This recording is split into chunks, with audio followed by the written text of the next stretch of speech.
Today we're going to take a quick look at sequences.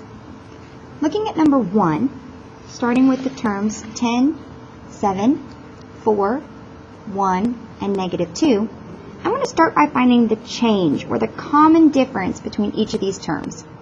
To get from 10 to 7, I subtract 3. 7 to 4, I subtract 3.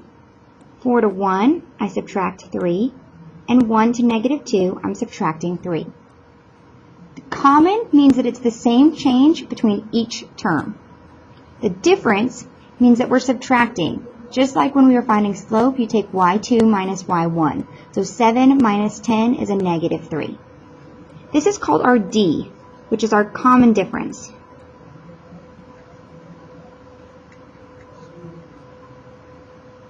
And that number is going to be -3. The next thing we need to find is our T1. The 1 represents that it's the first. So we're looking for the first term. Now, that's exactly what it means. It's the term that's written first. So for this specific sequence, our first term is 10. We can tell that this is an arithmetic sequence because it has that common difference. It's changing the same amount each time. We have two different formulas for sequences. The first one is recursive formula, which is T sub n equals T sub n minus 1 plus D. This is recursive. All this means is that we're going to take the previous term to get our next term. T sub n minus 1 is the previous term.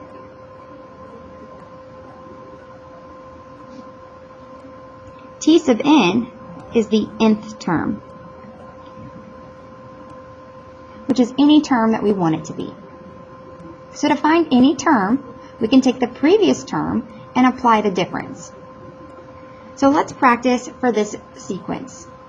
To find T sub n, let's just say T sub 4. We want to find the fourth term. To find the fourth term, we're going to take T sub 4 minus 1. Well, 4 minus 1 is 3, so we're going to take the third term and we're going to apply the difference, which is a -3. Well, we can plug in even further. Let's pretend we don't know what the fourth term is. We're going to take the third term, first term, second term, third term, and we're going to subtract the 3. 4 minus 3 is 1. Therefore, the fourth term is 1. 1, 2, 3, 4. Fourth term is 1. You could use that to find any number that comes next in the sequence. The other formula we have is function formula.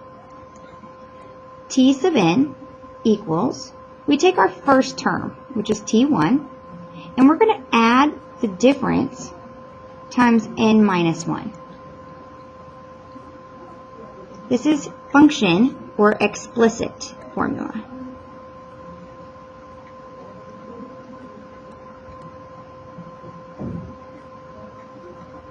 The reason why it's called function formula is because it's just like a function that we've seen. First term is similar to a y-intercept. D is similar to our slope, how we're changing each time. And we're multiplying it times our variable. So let's plug in. T sub n equals, the first term we said is 10. Our D is a -3 times n minus 1. You could then find any n term. Say you wanted the 12th term or the 100th term. You would plug that value in for n and solve to get that term. Now that we've reviewed each part, let's do the second problem. Second sequence, 15, 23, 31, 39. First, I'm going to make sure that this is arithmetic so I can use my formulas. How do I get from 15 to 23? You could take y2 minus y1. 23 minus 15 is a positive 8. 23 to 31. 31 minus 23 is a positive 8. 31 to 39, again, is a positive 8. So here, the common difference, or the D, is 8. T1. Who remembers what T1 is? T1 is the first term. So looking at that sequence, the first term is 15.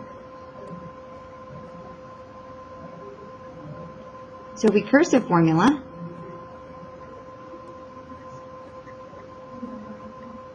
all we have to plug in is the D.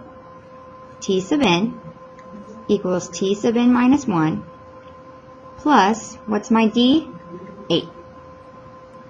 This means to find any term, you take the previous term and add 8. That's what we're doing for each one. And lastly, we have function or explicit formula.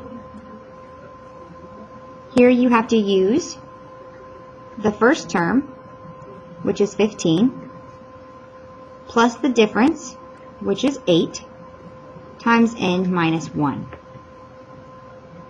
Let's practice using this formula. Suppose it asked for t sub 10. This means it wants us to find the 10th term. Now we could go through and use recursion and count out what would come next. We'd have 47, 55. I'm adding 8 each time. So this is the first, second, third, fourth, fifth, sixth, and we could keep it going until the 10th. An easier way is to use our function formula. So t sub 10 equals 15 plus 8.